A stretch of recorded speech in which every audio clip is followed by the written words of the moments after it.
Hey there my lovelies, and welcome to my book channel, The Sassy Library Fox. My name is V, and today we're going to talk about my February wrap-up. And I'm a little bit early with this wrap-up video because I didn't have any time to record a video for like 3 weeks, I don't know. So I decided I would do this wrap-up video no matter what. Please be with me. The last book that is in my February wrap-up I didn't finish yet, but there are just a couple of pages left, so I'll definitely finish this one soon and in February. But yeah, I'm a couple of days before the end of February.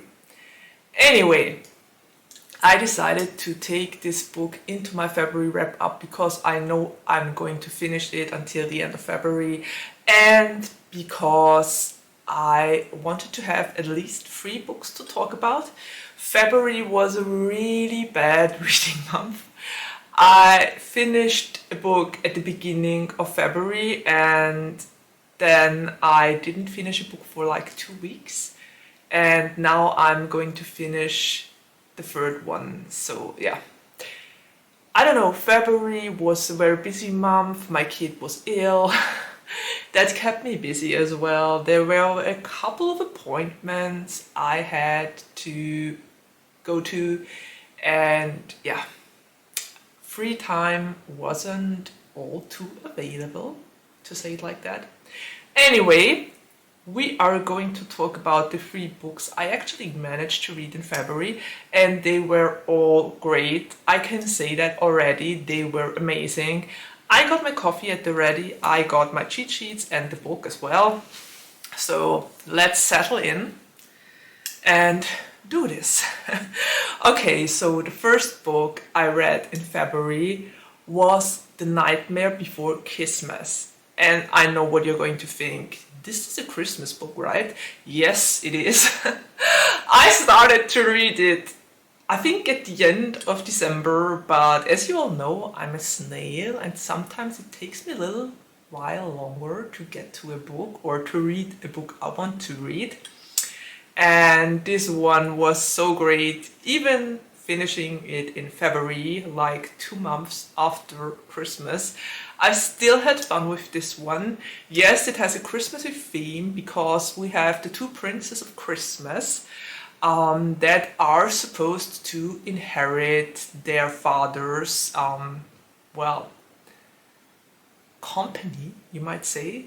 In this book, it's really interesting, or the dynamic in this one is interesting, because all the holidays have families that kind of celebrate those holidays and that provide the people with Christmas presents and Easter presents. They bring joy, and joy is measured on a scale or something like that. And the holiday that brings the most joy is the leading one. So you can think about it as, I don't know, companies.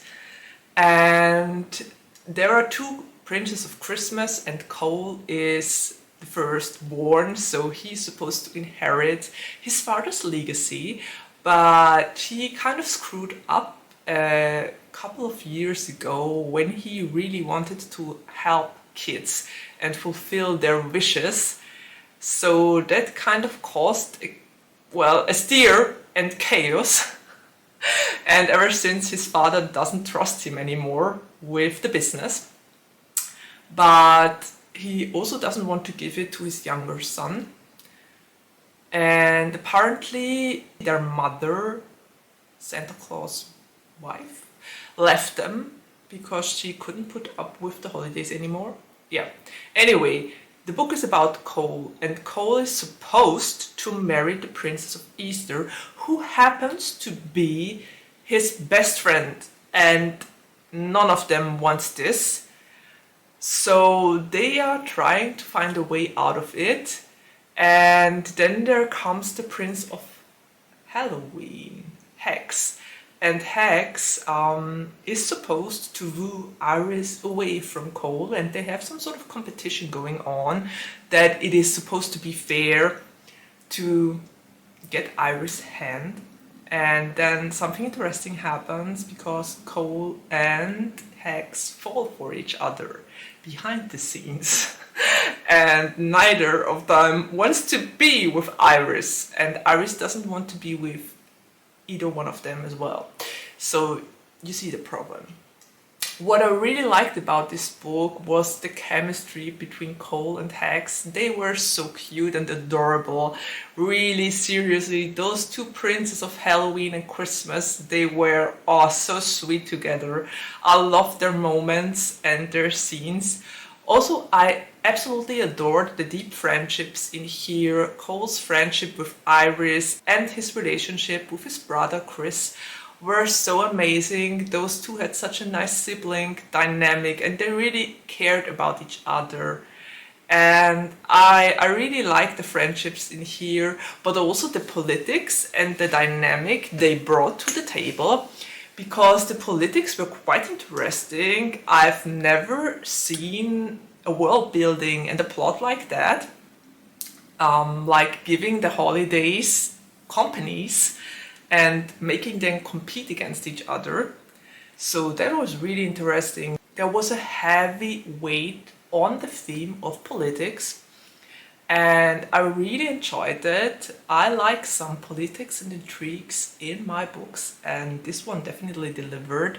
And I really did 4.5 paws because it was great. And I can't wait to read the second book. There is going to be a second book about another side character that was prominent in this one. So I'm very curious where this book is heading. Yeah, 4.5 paws, I loved it. It was wholesome, it was sweet to read, and even in February I still enjoyed it. Okay, let's see to the second book I just recently finished, and it's The Atlas 6 by, oh my god, let me look it up, I forgot it, by Olivie Blake. And The Atlas 6 is a book that also got 4.5 paws from me because it was really interesting. I think The Atlas 6 is a very character-driven book.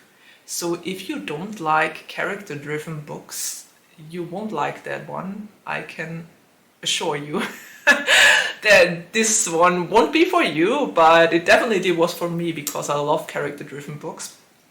And as for what it is about, we basically have 6 different people. The world building is of the sorts that there are people among normal people that have special abilities, and they are called Medeians. They basically can do magic, or, well, I don't think magic is the right word for it. They have abilities, they have certain superpowers, I think. I would go with superpowers, not with magic, but in the book they heavily rely on magic, so let's just go with this. And yeah, there are 6 of them that are supposed to be initiated into the society of the Alexandrians. And the Alexandrians are a secret society that has lived for millennium years, I don't know. They protect the library of Alexandria in another realm or something like it. And every 10 years they take on 6 new initiates, but only 5 make the cut. Quite literally. Never mind. I won't spoil anything. But yeah, let me just take a sip here. Well, this year 6 initiates are asked again, and we have 6 point of views which I found really refreshing and interesting. Also, it gives you a really good glimpse at the characters and their interactions, how they act around each other, what they think about each other. And I totally enjoyed this.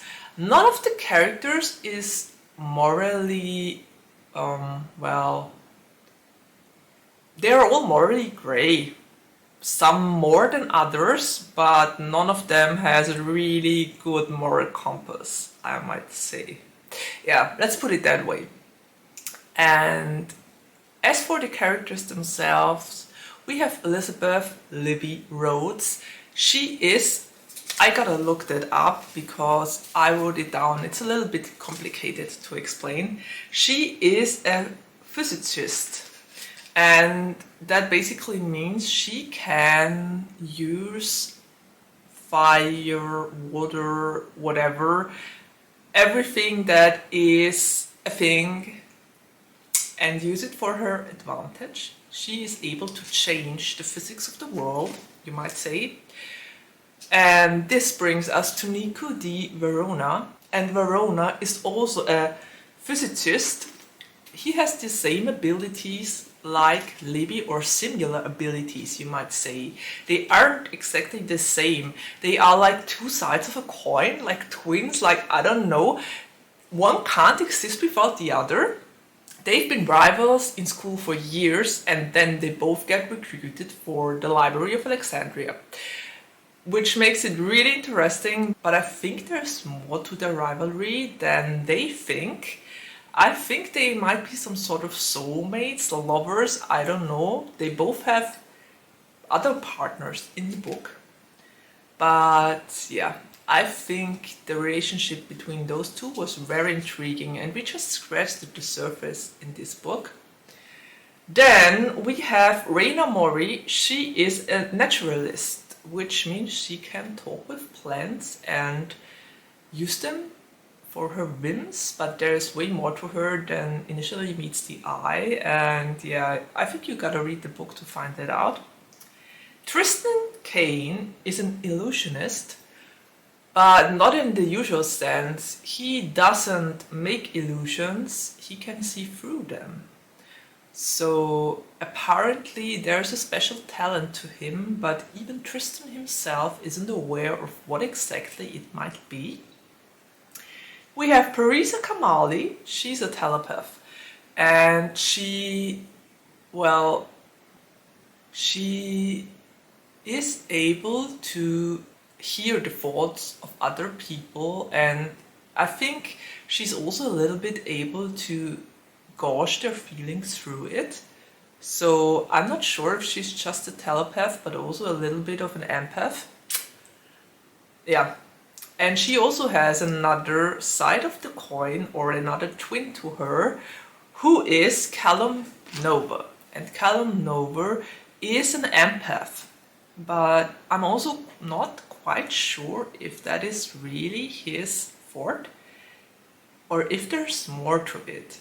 They all have special abilities and then some more. And I hope that this will get revealed in the other two books of the series, because I'm very curious about what they actually can do with all those abilities. The interesting thing about this book is it's very character driven. Those 6 characters are thrown into the same dorm, and they are allowed to study whatever they want from the library. And then they sometimes have lessons together. But the really interesting thing is the dynamic between all those characters. And Parisa and Callum's dynamic is, they don't like each other. Not at all.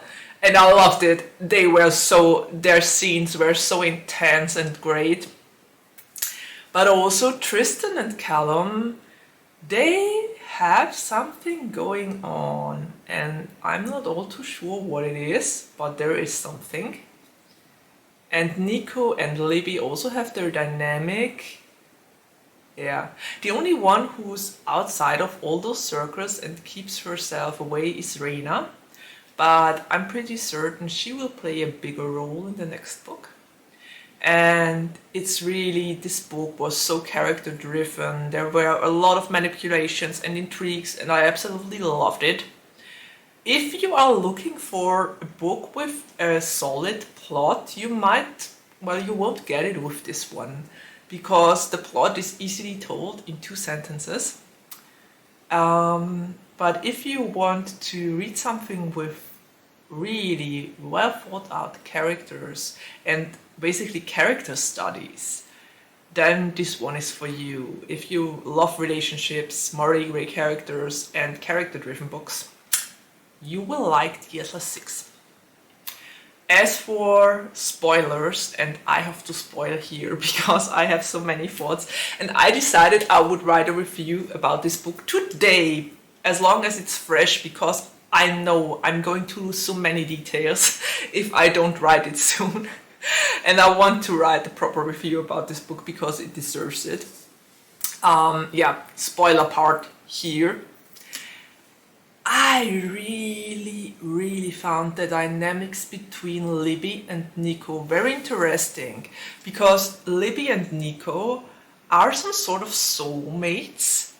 I think they are supposed to be together. I think after watching Arcane, I think they are soulmates that will find each other in every kind of universe and dimension. So the fact that they both didn't act on their feelings in this book yet makes me really sad, especially after Libby's disappearance, when we saw how much it hurt Nico, and Nico even admitting in between that he wouldn't be able to exist without Libby. There's so much to unpack there, so much. Also, let's talk a little bit about Parisa and Callum's encounter in Nico's mind, which was a smart move from Parisa, by the way. But I think this will have to have some consequences, not just for all the other members that don't trust Callum anymore, but also for Parisa herself. I mean, she basically died. He drove her to suicide in her mind, even though they lived it out in Nico's mind because Parisa was clever enough to do that. But still, there has to be consequences for Parisa and Nico as well. And I'm curious if this topic will be broken in the next book, because you don't do suicide in your own head without it having consequences. But we didn't see any of them so far in this book, so I'm curious if this will be a main topic in the next book. And also the dynamic and the relationship between Callum and Tristan, because I'm not sure. Tristan said that he's drawn to Callum and he doesn't know why. But Callum also kind of admitted that he loves Tristan in a weird sort of way. So that scene when they had their showdown, and when Tristan let Callum know that he knows that he has been manipulating him, was so intense. It was really, whoa, damn. Honestly, this is a scene I will think about for years to come. It's one of those mind-boggling, brain-blow emoji kind of scenes. And I'm very invested in how those two will continue from there on out, because they basically try to kill each other at the ending of the book, even though they seem to have some sort of feelings for each other. And the interesting thing is, and that's just my personal opinion, I think that Callum actually loves Tristan. I think he is very intrigued by him, and he doesn't want to quite admit that he wants to be with him, but he is definitely way more invested in him than he cares to admit.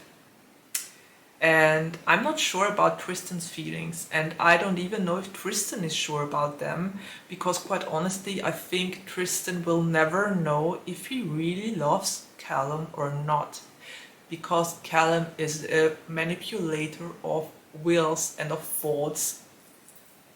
He's doing that so well. You will never be able to distinguish those two. So yeah, spoilery end here. I absolutely loved this book. I adored it. I love the characters. Every once in a while you really need a character-driven book, and this one was it for me. I gave it 4.5 paws, and I can't wait for the second book. I need to find it soon. It's already out, so I'll be happy to take it from my library and to continue to read this series. Okay, and the last book I read in February and haven't quite finished yet.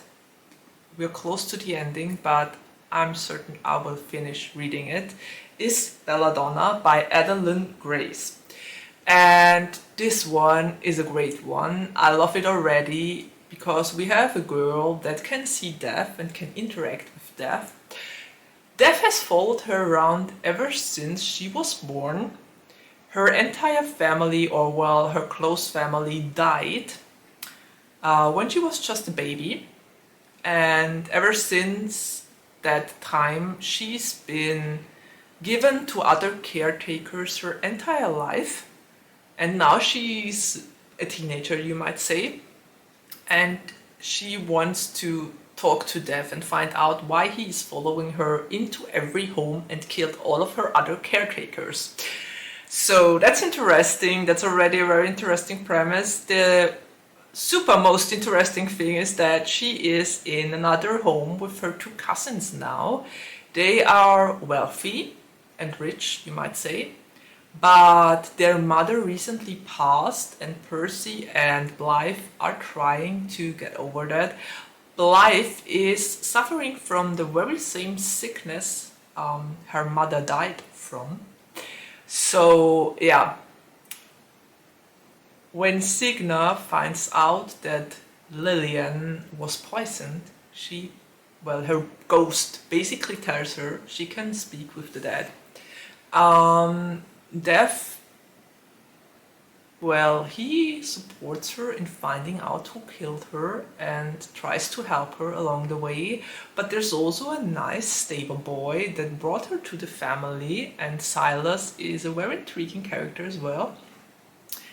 Yeah, this is, I personally, I gotta admit, I have a weakness for books in which death is a thing and a person you can talk to. So this one totally delivers to all of my cravings when it comes to books like that. But also, I just love the relationship between Death and Signa. They get closer, they start to trust each other, they are intrigued by each other. And, Death is really intriguing. I love him. Silas is also intriguing. I have a couple of theories, I won't say here, because I'm not entirely sure if they will be right. I'm still not through the entire book. There are a couple of pages left. So yeah, I'm very positive I will finish this at the end of February. And I'm pretty certain it will get a rating of 4 or 4.5 paws. So this reading month was really great. And yeah, I won't make an own review about Belladonna anymore in my next wrap-up video because I already spoke about it here. I personally like the vibe and the spooky kind of house they live in. There were a couple of really creepy scenes, so that is great, but also Death and Signa and their interactions, as well as the interactions with her cousins. It's already such a big mystery. I love to solve mysteries, so that's perfect for me. And yeah, before I continue to babble, I will just leave it at that, and I'll definitely finish this book in February. So yeah, those were the 3 books I read in February. I know this turned into a long video, but I really wanted to speak about some of the things at length because my mind is blown by some of the books on this list. And I would really love to hear your thoughts. If you've read The Atlas 6 or Nightmare Before Kissmas or Belladonna, please drop your thoughts in the comments down below. I would love to hear them. I love to spin theories and to think about books, and all those 3 books are books you have to think about afterwards. So if you've read them, please let me know your opinion, and if you rated them as highly as I did, and if you enjoyed them or not. And I would really love to hear what you read in February as well. That's always interesting. Maybe I will find my next favorite book. Well, and yeah, I guess we're already at the ending of my video, and there's nothing left to say except of take care, stay healthy and safe, and see you around the next time. Bye!